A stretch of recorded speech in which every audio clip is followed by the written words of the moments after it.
भाई की कलाई पे बहन की रक्षा का कवच, बहन की दुआओं में भाई का तिलक।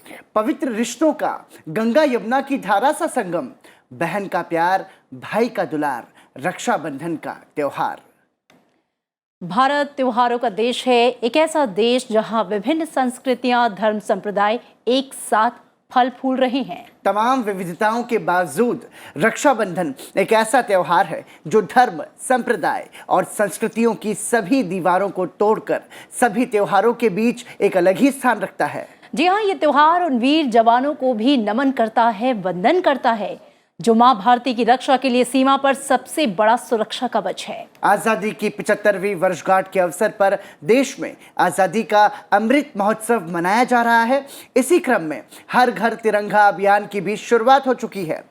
सनसेट टीवी भी आप सभी से अपील करता है कि आप भी अपने घर पर तिरंगा जरूर लगाएं। अमृत महोत्सव में हर दिल है देश प्रेम से रंगा। आओ हम सब मिलकर फहराएं हर घर तिरंगा। देश की आन बान शान है तिरंगा। हर भारतवासी की पहचान है तिरंगा। थाम कर हाथों में हाथ, नए भारत के निर्माण की अलख जगाएं। देकर एक दूजे का साथ, हर शहर, हर गांव, हर घर तिरंगा फहराएं। तिरंगा यूं ही सदा शान से लहराता रहे, दिल यूं ही आजादी के गीत गाता रहे। हम सबका जोशे जुनून है तिरंगा, हर देशवासी की पहचान है तिरंगा। आओ अपने तिरंगे को घर लेकर आएं, इस बार हर घर तिरंगा फहराएं।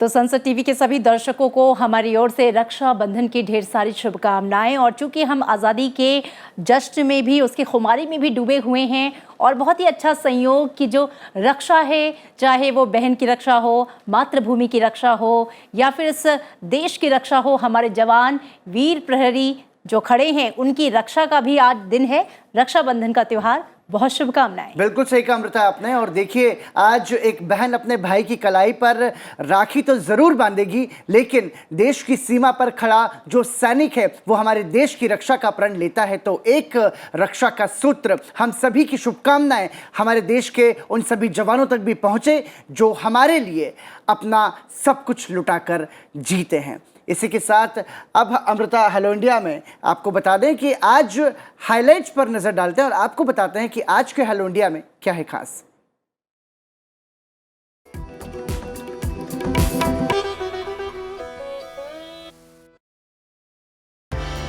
हेलो इंडिया में आज हम नजर डालेंगे देश और राज्यों की तमाम प्रमुख खबरों पर। आपको बताएंगे अंतर्राष्ट्रीय सुर्खियों के बारे में। देश भर में आजादी के पर्व के साथ ही भाई बहन के त्योहार राखी की तैयारी भी चल रही है। इन खास तैयारियों से कराएंगे आपको रूबरू। और पलटेंगे इतिहास के पन्नों को, जानेंगे आज के दिन से जुड़ा इतिहास। तो जुड़े रहिए अगले आधे घंटे हमारे साथ और आगाज करते हैं। सबसे पहले बात करेंगे खबरों से।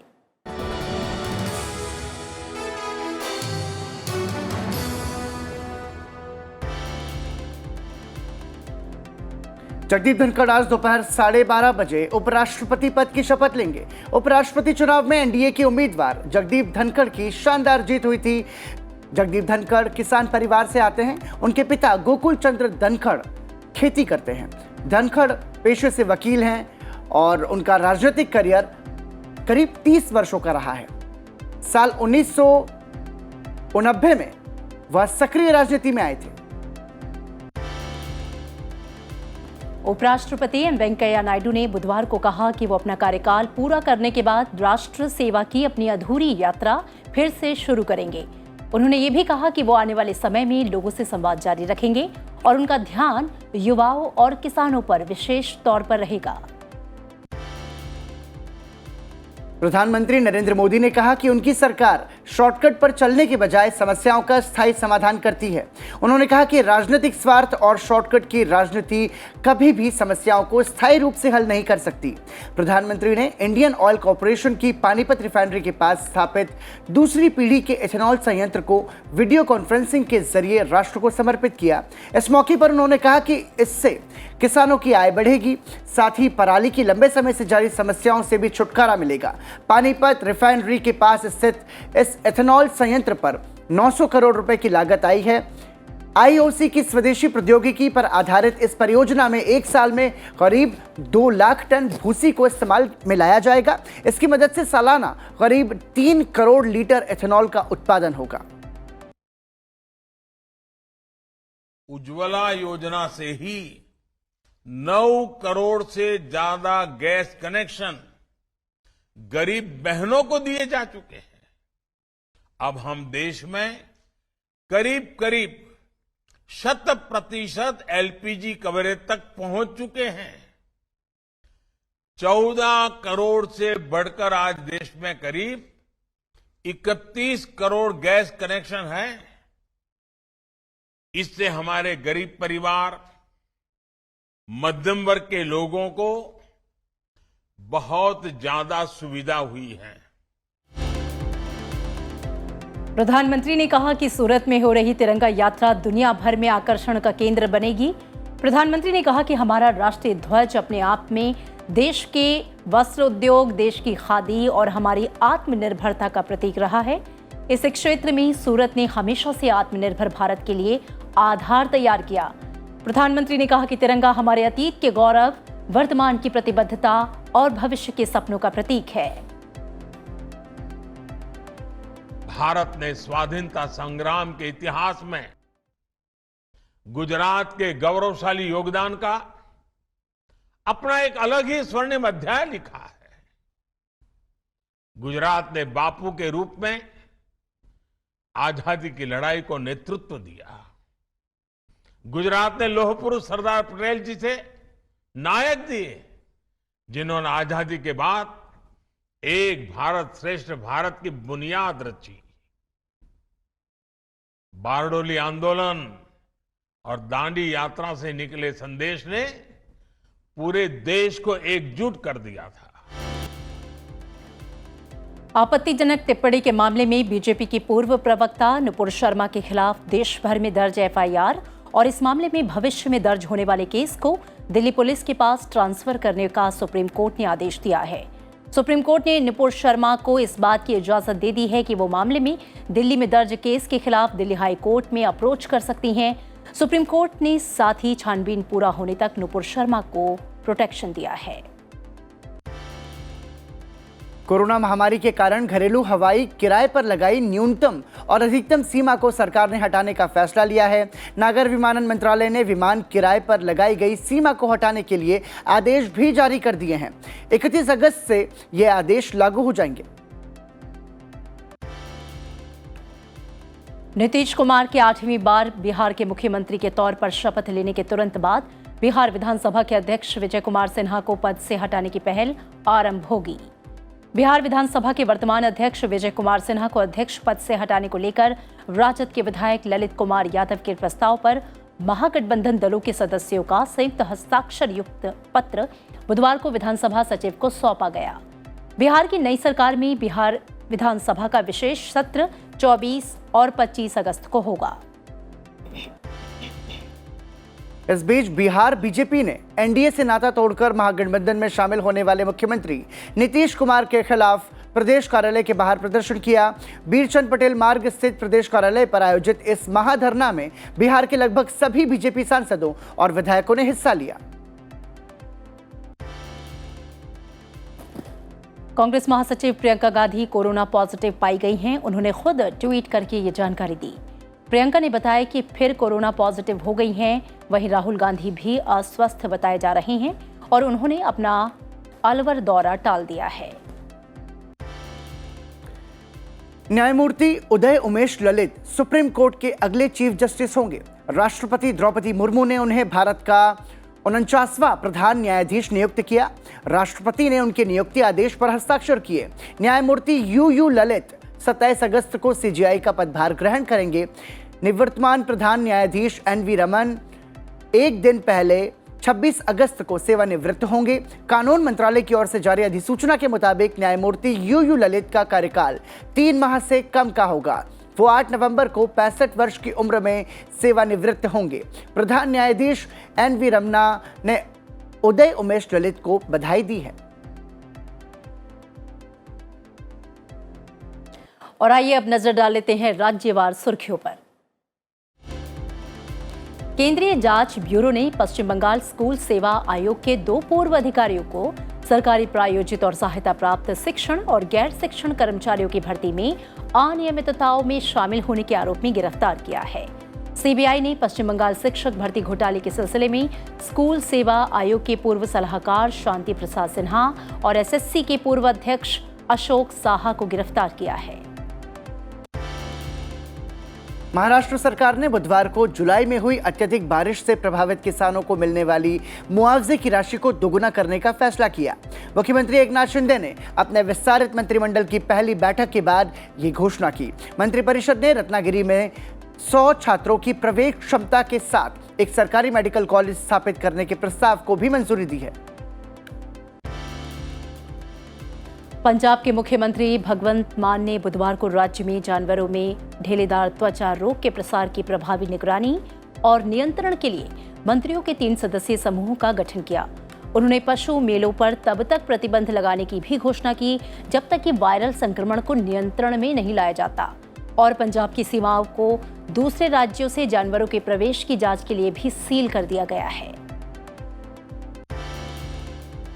मिजोरम और असम अंतर्राज्यीय सीमा विवाद का सौहार्दपूर्ण समाधान निकालने के लिए इस महीने के अंत में या सितंबर की शुरुआत में नई दिल्ली में मुख्यमंत्री स्तर की वार्ता की जाएगी। सुप्रीम कोर्ट ने भीमा कोरेगांव मामले में आरोपी पी अरवर राव को डॉक्टरी आधार पर जमानत दे दी है। मामला 31 दिसंबर 2017 में पुणे में आयोजित एक एल्गार परिषद के कार्यक्रम में कथित तौर पर भड़काऊ भाषण से जुड़ा है। पंजाब और हरियाणा उच्च न्यायालय ने शिरोमणि अकाली दल के पूर्व विधायक बिक्रम सिंह मजीठिया को उनके खिलाफ दिसंबर 2021 में एनडीपीएस अधिनियम के तहत दर्ज एक मामले में जमानत दी। वे फिलहाल पटियाला सेंट्रल जेल में बंद हैं। स्वतंत्रता दिवस से कुछ दिन पहले जम्मू कश्मीर के बडगांव में सुरक्षा बलों को बड़ी कामयाबी हाथ लगी। सुरक्षा बलों ने यहां पर मुठभेड़ में लश्कर के 3 आतंकियों को मार गिराया है। आतंकियों की सूचना मिलने के बाद से सुरक्षा बलों ने पूरे इलाके को घेर रखा था। तलाशी अभियान के दौरान आतंकियों ने फायरिंग की, जिसके बाद जवाबी कार्रवाई में आतंकियों को मार गिराया गया। वहीं सुरक्षा बलों ने जम्मू कश्मीर के पुलवामा जिले में 30 किलोग्राम आईईडी बरामद कर बड़ी त्रासदी को टाल दिया। मध्य प्रदेश में बारिश का दौर लगातार जारी है, जिससे जनजीवन अस्त व्यस्त हो गया है। इंदौर में भारी बारिश के बाद कई निचली बस्तियों में पानी भर गया और तेज बहाव के कारण कई कारें बह गई। शहर के कई मुख्य मार्ग पानी में डूब गए, जिसकी वजह से यातायात भी प्रभावित हुआ। हालात को देखते हुए स्कूलों में छुट्टियां घोषित कर दी गई हैं। प्रशासन की ओर से महिलाओं, बच्चों और बुजुर्गों को सुरक्षित स्थानों पर पहुंचाने के निर्देश भी दिए गए। राजस्थान में मानसून की बारिश का दौर जारी है और मौसम विभाग ने अगले सप्ताह भी मानसूनी गतिविधियों के जारी रहने का अनुमान व्यक्त किया। बीते 24 घंटे की बात करें तो राज्य में सबसे अधिक 120 मिलीमीटर बारिश बांसवाड़ा के गढ़ी में हुई। मौसम विभाग के मुताबिक एक अन्य कम दबाव के क्षेत्र सौराष्ट्र और आसपास के लगने वाले अरब सागर की खाड़ी पर स्थित है और इसके अगले 48 घंटों में और तीव्र होकर पश्चिम दिशा की तरफ आगे बढ़ने की संभावना है, जिससे राज्य में आगामी एक सप्ताह के दौरान मानसून की सक्रियता बनी रहेगी। मौसम विभाग ने कई इलाकों में भारी बारिश की चेतावनी जारी की है। आंध्र प्रदेश में भारी बारिश से गोदावरी सहित कई नदियां उफान पर हैं। प्रदेश में राजाम महेंद्रवरम के पास दालवेश्वरम के सर आर्थर कॉटन बैराज में पानी खतरे के पहले निशान के पार चला गया है। अल्लूरी सीताराम राजू जिले में हालत पिछले महीने आई बाढ़ के कारण पहले ही खराब है और यहां एक बार फिर भयंकर बाढ़ आने का खतरा मंडरा रहा है। यहां नदी में पानी का बहाव 10 लाख क्यूसेक के निशान को पार कर गया है, जिसके बाद निचले इलाकों में के लिए अलर्ट जारी किया गया है। और राज्यवार सुर्खियों के बाद आइए अब नजर डालते हैं अंतर्राष्ट्रीय सुर्खियों पर।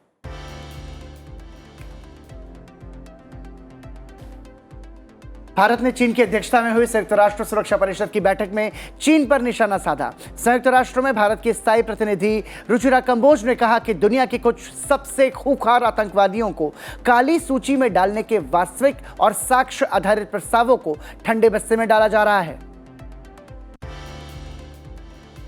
अमेरिकी राष्ट्रपति जो बाइडेन ने घरेलू उच्च तकनीक निर्माण को बढ़ावा देने के लिए $280 बिलियन के बिपार्टीशन बिल पर हस्ताक्षर किए, जो चीन पर अमेरिकी प्रतिस्पर्धा को बढ़ावा देने में अहम साबित होगा। श्रीलंका में तत्कालीन राष्ट्रपति गोटबाया राजपक्षे के खिलाफ शुरू हुआ आंदोलन 123 दिन बाद मंगलवार को समाप्त हो गया। हालांकि प्रदर्शनकारियों का कहना है कि सिस्टम में बदलाव आने तक उनका अभियान जारी रहेगा। आपको बता दें कि श्रीलंका इस समय देश के इतिहास में अभूतपूर्व आर्थिक संकट से गुजर रहा है। प्रदर्शनकारियों ने सरकार के खिलाफ 9 अप्रैल को प्रदर्शन स्थल गोलफेस पर प्रदर्शन शुरू किया था और गोटा गो होम नारे के साथ इस अभियान को ब्रांड किया था। इस बीच खबर यह भी है कि श्रीलंका के पूर्व राष्ट्रपति गोटबाया राजपक्षे अल्प प्रवास के लिए थाईलैंड जा सकते हैं। श्रीलंका छोड़ने के बाद राजपक्षे सिंगापुर में रह रहे हैं। अमेरिका में पूर्व ट्विटर कर्मचारी अहमद अबू अमू को सऊदी अरब के लिए बतौर जासूस काम करने और सऊदी सरकार की निंदा करने वाले यूजर्स का निजी डाटा लीक करने का दोषी पाया गया। वो ट्विटर में मध्य पूर्व क्षेत्र के लिए मीडिया साझेदार प्रबंधक रह चुके हैं। अहमद पर 3 साल पहले अमेरिकी सरकार के साथ पंजीकरण किए बिना सऊदी अरब के जासूस के रूप में कार्य करने का आरोप है। चीन ने बुधवार को ताइवान पर सवाल और एक नए युग में चीन का पुनर्मिलन शीर्षक से एक श्वेत पत्र जारी किया। इसमें उसने दोहराया कि इस द्वीप पर उसका दावा सही है। चीन ने ताइवान में अलगाववादी गतिविधियों के लिए शून्य सहिष्णुता नीति अपनाने का ऐलान भी किया। उसने ये भी कहा कि इस द्वीप पर फिर से कब्जा करेगा, भले ही इसके लिए बल प्रयोग क्यों न करना पड़े। इसी के साथ चीन ने सैन्य अभ्यास खत्म कर दिया है। चीन की सरकारी परिषद के ताइवान मामलों के कार्यालय और पीपुल्स रिपब्लिक ऑफ चाइना के स्टेट काउंसिल इंफॉर्मेशन कार्यालय ने अमेरिकी प्रतिनिधि सभा की स्पीकर नैन्सी पेलोसी की ताइवान यात्रा के बाद यह श्वेत पत्र प्रकाशित किया। इससे ताइवान स्ट्रेट में तनाव पैदा हो गया है। अमेरिकी विदेश मंत्री इन दिनों अफ्रीका के दौरे पर हैं। ब्लिंकन की अफ्रीका यात्रा को यूक्रेन में युद्ध के मुद्दे पर अफ्रीकी देशों के समर्थन के लिए रूस और पश्चिमी शक्तियों के बीच एक प्रतिस्पर्धा के रूप में देखा जा रहा है। ब्लिंकन की अफ्रीका यात्रा रूसी विदेश मंत्री सर्गेई लावरोव और फ्रांस के राष्ट्रपति इमानुएल मैक्रों के हालिया दौरों के बाद हुई। दक्षिण अफ्रीका उन अफ्रीकी देशों में से एक है जिन्होंने युद्ध पर तटस्थ रुख अपनाया है और सार्वजनिक रूप से रूस की आलोचना नहीं की है। और आइए अब नजर डालते हैं आज की खास गतिविधियों पर। आज नवनिर्वाचित उपराष्ट्रपति जगदीप धनखड़ दोपहर 12:30 बजे राष्ट्रपति भवन में शपथ लेंगे। राष्ट्रपति द्रौपदी मुर्मू नवनिर्वाचित उपराष्ट्रपति को पद और गोपनीयता की शपथ दिलाएंगी। समारोह के आधिकारिक आयोजन के लिए राष्ट्रपति भवन के मानदंडों के अनुसार कोविड प्रोटोकॉल का कड़ाई से पालन किया जाएगा। इसके अलावा आसियान सांसदों के प्रतिनिधिमंडल का 10 से 14 अगस्त तक भारत के दौरे पर रहेगा। दौरे के दूसरे दिन आज द्विपक्षीय वार्ता सहित कई कार्यक्रम आयोजित होंगे। साथ ही भारत निर्वाचन आयोग आज एशियाई क्षेत्रीय मंच की एक वर्चुअल बैठक की मेजबानी करेगा। इस बैठक का विषय है हमारे चुनावों को समावेशी, सुलभ और सहभागी बनाना। चुनाव से पहले मुफ्त उपहारों के वितरण के मुद्दे पर सुप्रीम कोर्ट में आज सुनवाई होगी। इससे पहले आज चुनाव आयोग ने सुप्रीम कोर्ट में हलफनामा दायर किया था। चुनाव आयोग ने इस मामले पर विशेषज्ञ समिति बनाए जाने का समर्थन भी किया है। साथ ही अतिरिक्त संसाधन पर तेलंगाना मंत्रिमंडल की आज बैठक होगी।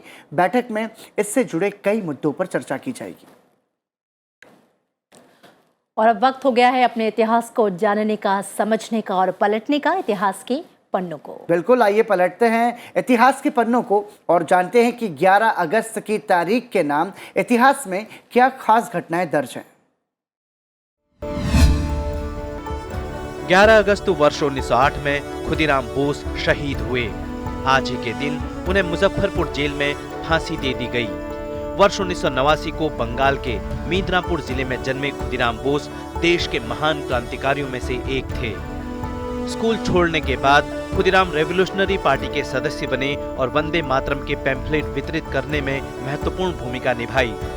युगांतर नाम से क्रांतिकारियों की गुप्त संस्था के माध्यम से खुदीराम क्रांतिकारी गतिविधियों में सक्रिय हो गए। वर्ष 1905 में बंगाल का विभाजन होने के बाद खुदीराम बोस देश को आजादी दिलाने के लिए आंदोलन में कूद पड़े।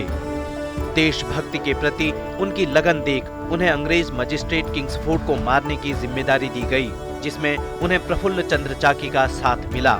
लेकिन दुर्भाग्यवश जिस बग्घी पर खुदीराम बोस और प्रफुल्ल चंद्र चाकी ने बम फेंका, उस पर किंग्सफोर्ड नहीं था। बाद में प्रफुल्ल चंद्र चाकी को पुलिस द्वारा रेलवे स्टेशन पर घेर लिया गया, जहां उन्होंने मौके पर ही अपने आप को गोली मारकर अपनी शहादत दे दी। बाद में खुदीराम बोस भी पकड़े गए और उन्हें फांसी की सजा सुनाई गई। भारतीय स्वाधीनता के लिए मात्र 18 साल की उम्र में खुदीराम बोस हाथ में गीता लेकर फांसी पर चढ़ गए। और आइए सीधा रुख करते हैं राजघाट का, जहां पर नवनिर्वाचित उपराष्ट्रपति जगदीप धनखड़, जिनका कि आज शपथ ग्रहण समारोह भी है, उससे पहले राजघाट पर पहुंचे हैं। सीधी तस्वीरें आपकी टीवी स्क्रीन पर बापू को श्रद्धांजलि देने के लिए। भारत के उपराष्ट्रपति अब से कुछ ही देर में उपराष्ट्रपति पद की शपथ लेंगे जगदीप धनखड़। राष्ट्रपति भवन में राष्ट्रपति द्रौपदी मुर्मू उन्हें पद और गोपनीयता की शपथ दिलाएंगी। आज दोपहर 12:30 बजे ये शपथ ग्रहण समारोह आयोजित होगा, जिसका सीधा प्रसारण आप संसद टीवी पर भी देख सकते हैं। फिलहाल भारत के नवनिर्वाचित उपराष्ट्रपति, जो कि उपराष्ट्रपति पद की शपथ लेंगे, जगदीप धनखड़ राजघाट पहुंचे और बापू को उन्होंने श्रद्धासुमन अर्पित किए, बापू को श्रद्धांजलि दी। ये सीधी तस्वीरें आप राजघाट से देख रहे हैं। तो सीधी तस्वीरें आपकी टीवी स्क्रीन पर आप देख सकते हैं कि चूंकि आज पराक्रम शपथ ग्रहण समारोह होना है उपराष्ट्रपति का, और उससे पहले हर बार ऐसा होता है कि इस तरीके से राजघाट जाया जाता है बापू को श्रद्धांजलि देने के लिए। और ये तस्वीरें वहीं से सीधी थीं आपके पास। 12:30 बजे का वक्त निर्धारित किया गया है जब राष्ट्रपति नवनिर्वाचित उपराष्ट्रपति जगदीप धनखड़ को पद और गोपनीयता की शपथ दिलाएंगी। बिल्कुल, और अब आगे बढ़ते हैं अमृता, और यदि हम बात करें उन खास चेहरों की, उन गुमनाम चेहरों की जिनकी वजह से हमें आज़ादी मिली है, तो हम ये कह सकते हैं कि फांसी के फंदे की तरफ बढ़ते रस्सी से बंधे कदम, लेकिन तेजस्वी चेहरे पर स्वतंत्रता के लिए अद्भुत आत्मविश्वास। जी हाँ, मात्र 19 वर्ष की उम्र में मातृभूमि के लिए सर्वस्व न्यौछावर करने वाले स्वतंत्रता सेनानी खुदीराम बोस जी को आज उनके बलिदान दिवस पर सादर श्रद्धांजलि। राष्ट्र सदैव आपका ऋणी रहेगा। उन्होंने कहा था कि देश की स्वाधीनता के लिए अल्प आयु में ही प्राण न्यौछावर करने वाले महान क्रांतिकारी खुदीराम बोस के बलिदान दिवस पर नमन। ये हम आपको बता दें कि लोकसभा अध्यक्ष ओम बिरला ने ट्वीट किया, और लोकसभा अध्यक्ष ने ट्वीट कर लिखा कि उनकी कुर्बानी से प्रेरणा पाकर हजारों ऐसे खुदीराम खड़े हो गए जिन्होंने अंततः देश की स्वतंत्रता करवाई, देश को स्वतंत्रता हासिल की उसके बाद, और उनका कृतित्व सदैव हमें देश की सेवा का मार्ग दिखाता रहेगा। और बात रक्षा बंधन के पवित्र त्योहार की करें तो पराक्रम बेहद खूबसूरत ये दिन भाई बहन के प्यार, उनके रिश्ते, उनके अनूठे आपसी विश्वास का प्रतीक, और इस त्योहार को खास और यादगार बनाने की कोशिश हर कोई करता है अपने अपने तरीके से। बिल्कुल अमृता, और ये बहुत सुंदर त्योहार हो तो है ही, लेकिन हम ये देखते हैं कि भाई और बहन के बीच में नोक झोंक भी होती रहती है, तकरार भी होती रहती है, लेकिन एक ऐसा पवित्र बंधन है ये जो कि महसूस किया जा सकता है। और आज वही दिन है, आज बड़े प्यार से बहनें अपने भाई की कलाई पर राखी बांधेंगी और मिठाई की मिठास के साथ इस त्योहार को और खुशनुमा मनाया जाएगा। तो आपको बताते हैं इस खास पर्व पर एक स्पेशल रिपोर्ट।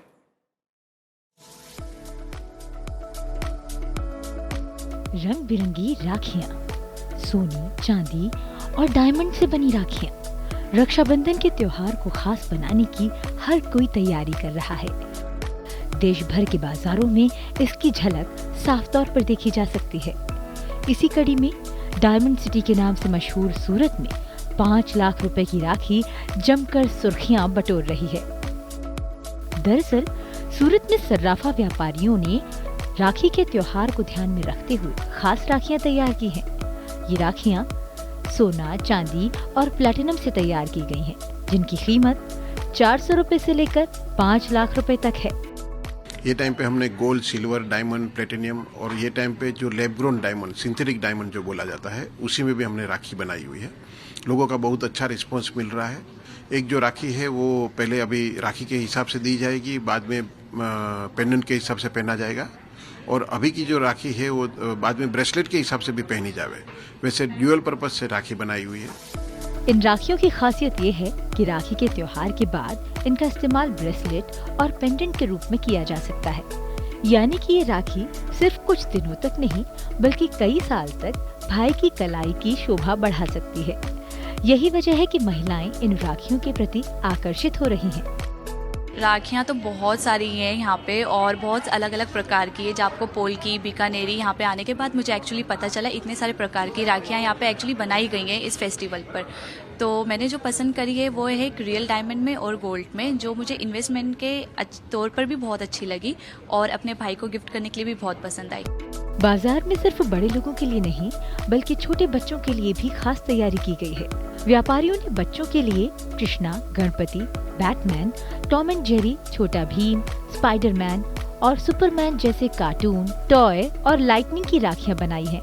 ये राखियां बच्चों के मन को खूब भा रही हैं। रक्षाबंधन को लेकर बाजारों में रौनक है और इसी बीच इस खास मौके पर प्रधानमंत्री नरेंद्र मोदी ने ट्विटर संदेश के जरिए शुभकामनाएं दी हैं। प्रधानमंत्री नरेंद्र मोदी ने अपने ट्विटर पर लिखा कि आप सभी को रक्षाबंधन की बहुत बहुत बधाई। Greetings to everyone on the special occasion of Rakshabandhan.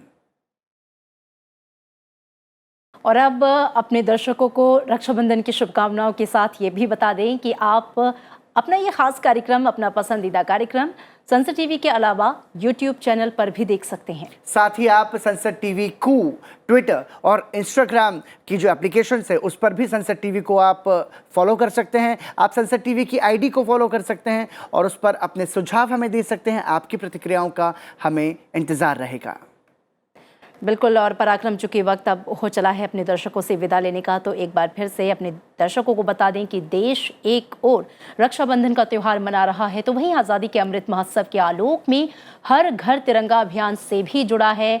तो चलते चलते कुछ खास तस्वीरें हैं जो हम अपने दर्शकों के लिए छोड़कर जा रहे हैं। चलते चलते आपको दिखाते हैं तिरंगा बंधन संस्कृति मंत्रालय की एक अद्भुत पहल का वीडियो, और आप इस वीडियो का आनंद उठाएं।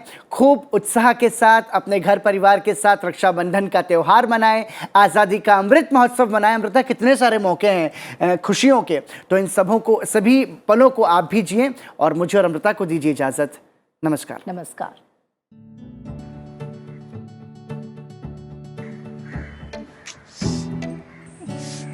बांधने दो ना उसे। माँ, राखी क्यों बांधते हैं? ताकि तुझे गिफ्ट और चॉकलेट्स मिल सके। इसलिए? नहीं मेरी गुड़िया, तेरा भाई तेरी रक्षा करेगा और ये राखी उसकी।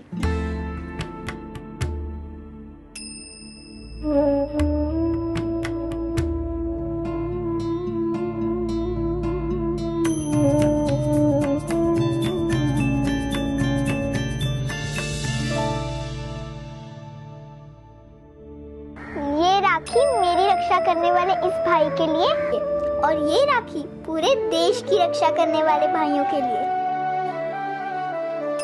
आइए हर घर तिरंगा फहराते हैं, आजादी का अमृत महोत्सव मनाते हैं। हर घर तिरंगा अभियान 13 से 15 अगस्त 2022।